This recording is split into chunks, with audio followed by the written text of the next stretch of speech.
done the same. We were going to a party that weekend and we were also dressing alike. All of this is really crazy, but she was getting the finger waves into the ponytail. Oh, Risha, I want you to get this too. And I'm like, okay, I want it too. So I'm all excited, like finally I'm going to come out of just always having to wear a ponytail, not knowing what to do with my hair. So they wash my hair and prep it. They get to putting the gel in. You know, I don't know if you guys know how finger waves really work, but the amount of gel, and it was the Black and Pro gel. Oh, that's a cardinal no-no, but that's what they were using, and they were slathering it in my hair, and they thought, like, we can't get it to act right, so the more we put, the better it'll be, right? No, there was so much gel, and they just kept it. The beautician, she called over a fellow beautician. They're like, look, it just keeps waving up. We can't need. And I'm thinking to myself, so you guys are mad at my real waves because you can't put in the other ones. And they were just so frustrated with me. Like, they just could not get it to work right. So I remember them ended up taking me back to the shampoo bowl, washing out all the globs of black gel. And it was a failed attempt. I left with my hair back in the ponytail that I showed up with. So at that point, I just really felt like my hair is a lost cause. Like, we're never going to be able to do anything with it ever. So right before high school, I started, you know, experimenting more with trying to learn how to wear my hair down and everything. And so I went out and I bought myself whatever the cheapest curling irons were, whatever the cheapest flat irons were, and fried the shit out of my hair, basically. Like, it would be done. And at appearance, you know, if you just looked at it, you thought it looked just like anyone else's, but I can't explain to you enough how it was just not. It was very unhealthy, and it took a lot of heat daily. Like, I literally would, before school, sit in the mirror for a good half an hour, going through every piece and curling it so my hair would be laid. This was in the time that, you know, all the girls were wearing the wraps, and I was one of them. But nobody knew how much it was taking to achieve that look. My sophomore year, I was over it. I was going through a rebellious teenage stage in my life, and I literally first I went and I just cut the front of my hair off till about here. And then I was like, what was I thinking? It's even harder to do now, because what I found is that if you have shorter natural hair, it's a lot more unruly the shorter it is, because when it gets longer, at least you have some weight to pull it down a little bit. I didn't have that, so the mushroom cut was just awful. Like, it was really, really awful. So I was like, forget this, I'm just chopping it all off. And at the time, I thought I was cute like Jada Pinkett or something, so I got it all cut off, like literally like this short. I was going to the barber and getting it tapered, and some people absolutely loved it. Some people were like, you look like a little boy, and I got mixed reviews on that hairdo. But for the first time, I felt very free. I felt like I had been released from this thing that was burdening me called my hair, and I was glad to have released from that. As it started to grow back, I would wear my hair similar to how it is now, only with so much shorter. So everybody from high school brings this up. I remember when you had the little fro, like they say that, because it was similar to how I'm wearing it today, but shorter, because at this point, I had started from scratch, grew out a whole new head of hair. It was none of the heat damage or anything like that.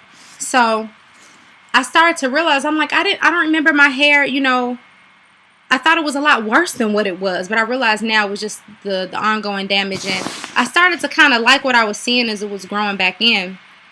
And and it grew so fast. Like, I cut it off sophomore year. When I went back to school the first day of junior year, everybody thought I had weave, because it was a good length. It was really crazy how fast it grew. And I was doing nothing during that time other than like throwing on a headband. So I started to realize then, this was before a lot of people were into the big natural hair craze movement, that, okay, the less I do to it, the better it looks and the better it grows. So I started to pay more attention to what products I was using, and it kind of led me to where I am now. But I then started to make a mistake of everybody was saying, if you don't wear a perm, the best place to go is to, please don't take any offense, I really don't know a better way to articulate what type of shop I'm trying to explain, but the Egyptian hair salons. I'm from Chicago, and in Chicago, a lot of women especially, oh my God, lived in those shops. A lot of them still go there. If it works for you, that is great, have at it. But as big and unruly as my hair can be, it can't take a lot of stuff. And the process that they apply is an extremely hard blow dry. They take little pieces of your hair in a round brush, and they go up and down with the blow dryer directly on your hair. So there's so much heat being applied to your hair on top of a brush that is pretty much stripping the cuticle of the hair. What I found is I would walk out that shop. This is, you know, women wearing the feathers in their hair. I walk out and when I tell you it was laid, I mean, it was laid, okay? Like, the more feathers you had, the more you were feeling yourself. But I realized it was like this cycle. You go in there, you look really great, but every time you went, you would need your ends clipped a little bit more. So there was no growth. My hair was constantly laid, but constantly probably right beneath my face, and it wasn't getting any longer when I know it naturally grows long. So I was really confused by that. But over time, I started to realize that my hair was a lot thinner because of all the hard blow drying. So I decided, you know what, I'm gonna stop going to these shops, because for me, it was not working out. It was not working out for me. And so I gave that a break. By the time I was in college, I pretty much had it down. I started trying to, I'm 29 by the way, so that'll give you an idea of how long ago that was. But I started trying to encourage my friends to stop perming their hair, because what I would notice is what so many women refer to as new growth with their faces frowned up, I would see as pretty waves or a nice curl pattern growing in. And I never understood what the disdain for that was. Like, this looks nice. Like, let's see what that can be. Like, let that grow. Let's see what, like, new growth. And if you say new growth to a black woman who wears relaxed hair, it's like, it's not a good thing. It really is. It's like saying you need to fill in on your nails or something. It's not a good thing. So I would try to encourage my friends. Most of them were not trying to hear it at the time. Risha, not everybody has hair like you, is what I would hear. Half of those very friends are now natural. Beautiful, beautiful hair. I really just wanted to give you that story before I start posting additional videos to tell you what styles I'm doing now, what products I use, all the things I will never, ever, ever let touch my head again, or either my daughter's hair. They will be spared from this hair curse because their mama has it down. I figured things out. I've carried the torch for them. But there will be many videos to come telling you about all my trials and errors and what products I absolutely love now, and what my day-to-day routines are as far as my hair goes. And basically, I just wanted to give you ladies encouragement. I have been there. I've been through it all as far as hair is concerned. And most of you probably are being too hard on yourselves and have something really beautiful underneath those chemicals. And even if you're not willing to just, I'm not saying you have to walk around with a wash and go. That is not what I'm saying. Because truth be told, this is something, this summer I decided I was going to try to apply as little heat as possible because I want to allow time for growth. And this is a shameless plug, but my husband and I, we started a sports camp for children in Fort Wayne, Indiana, which is where we live now. I have on my shirt today because we're going to go do some promotional event at the local baseball game here today. But I don't even know what the point is in me having brought that up. I guess I just felt the need to have to throw that in there. But, you know, you don't have to wear your hair the wet look, so to speak, or whatever. You can go ahead and you can wear it straightened. Most of the time before this summer, I know I'm going to be out, that's why I brought that up. I'm going to be out in the heat all day long playing with the children, and so I know that I won't have the time or the interest in straightening my hair this summer.